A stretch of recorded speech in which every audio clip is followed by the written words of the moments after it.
त्यानं आमच्या भक्तासाठी खड्डा खणला, पण एक गोष्ट तो विसरला.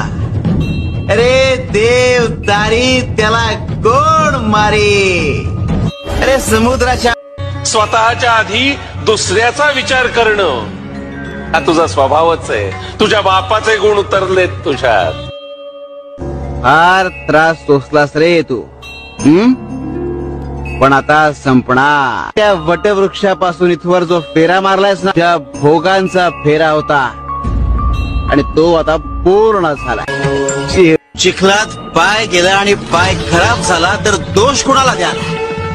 पायाला कि चिखल करणाऱ्याला? अरे दिमाग दिया है तो उसका इस्तेमाल भी करो. गलत काम करना जितना बड़ा पाप है, गलत सोचना उससे भी बड़ा पाप है.